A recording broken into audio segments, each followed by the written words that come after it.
L ജിയുടെ T വിയാണ്. ഇതിൽ ഒരു ലോക്കൽ ബോർഡ് ഇരിക്കുകയാണ്, ഒരു ചൈനയുടെ ബോർഡ്. അപ്പോൾ കംപ്ലൈൻറ്റ് വന്നിട്ട് പിക്ചർ ബ്ലറായിട്ടിരിക്കുകയാണ്, ഒട്ടും ഫോക്കസ് ആവുന്നില്ല, ഫോക്കസ് ഔട്ടാണ്, ഫോക്കസ് ഔട്ട് പ്രോബ്ലം. അത് കറക്റ്റായിട്ട് ഫോക്കസായി വരുന്നില്ല.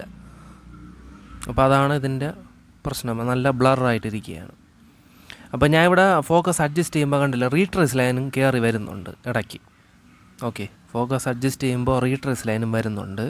അപ്പോൾ ട്യൂബാണോ എന്ന് ഞാൻ ചെക്ക് ചെയ്ത് നോക്കി, പക്ഷേ ട്യൂബല്ല, ബോർഡാണ് കംപ്ലൈൻറ്റ്. അപ്പോൾ ഇതാ ബേസ് മാറ്റുകയാണ്. ഇതിൻ്റെ ബേസ് ഉണ്ട്, ബേസ് ബോർഡിൽ ബേസ് വന്നിട്ട് മാറ്റണം. അപ്പോൾ ബേസ് ഇതാ ഊരിക്കൊണ്ടിരിക്കുകയാണ്.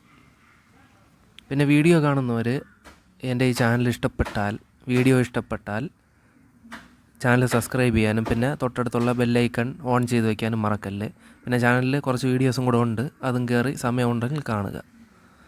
അപ്പോൾ അതാ ബേസ് ഇളക്കിയിട്ടുണ്ട്. ബേസിലിതാ ഒരു ഫോക്കസ് വയറാണ്, ഇതാണ് ഫോക്കസ് വയർ. അപ്പോൾ അതിതാ ഇളക്കിയിട്ടുണ്ട്. ഈ നടുക്ക് കാണുന്നതാണ് ഫോക്കസിൻ്റെ ഒരു പിന്നെന്ന് പറയുന്നത്. അത് അത്യാവശ്യം എന്താണ്, വല്ലാതെ ഒരു ദ്രവിച്ച് ഒക്കെ ഇരിക്കുകയാണ്, ഒരു ക്ലാവൊക്കെ പിടിച്ചതുപോലെ ഇരിക്കുകയാണ്, ഒരുമാതിരി ഇരിക്കുകയാണ്. അപ്പോൾ ഇവിടെ ഇപ്പോൾ വേറെ ഒരു ബേസ് ഇട്ടിട്ടുണ്ട്, അതിപ്പോൾ അതാ സോൾഡർ ചെയ്ത് വെക്കുകയാണ്.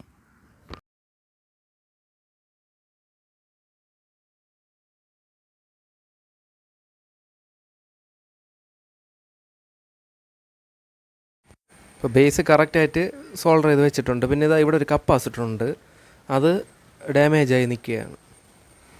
ഇതാ 16 വോൾട്ട് 100 mF കപ്പാസിറ്ററാണ്, അത് വന്നിട്ട് ഡാമേജായി നിൽക്കുകയാണ്. അതും കൂടെ ഒന്ന് മാറ്റിയിടണം.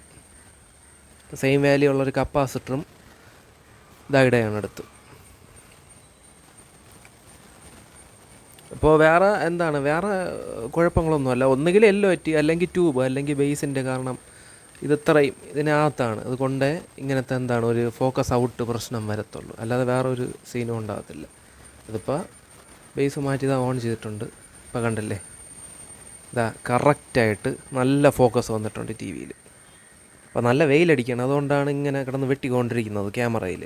അപ്പോൾ അത് കറക്റ്റായിട്ട് നല്ല ഫോക്കസ് വന്നിട്ടുണ്ട്. അപ്പോൾ ബേസ് ആയിരുന്നു ഇതിൻ്റെ പ്രോബ്ലം. ഇവിടെ ശ്രദ്ധിച്ച് നോക്കി അറിയാൻ പറ്റുതാ, നേരത്തെ ഒരു മങ്ങി പിടിച്ചായിരുന്നു നിന്നത്, ഫോക്കസ് ഔട്ടായിട്ട് നിന്ന് ഇപ്പോൾ അത് കറക്റ്റായിട്ട് നല്ല ഫോക്കസ് വന്നിട്ടുണ്ട്. അപ്പോൾ വീഡിയോ ഇഷ്ടപ്പെട്ട വീഡിയോ ലൈക്ക് ചെയ്യാനും കമൻറ്റ് ചെയ്യാനും പിന്നെ ചാനൽ സബ്സ്ക്രൈബ് ചെയ്ത് തൊട്ടടുത്തുള്ള ബെല്ലൈക്കൺ ഓൺ ചെയ്ത് വയ്ക്കാനും മറക്കല്ലേ. Thank you for watching.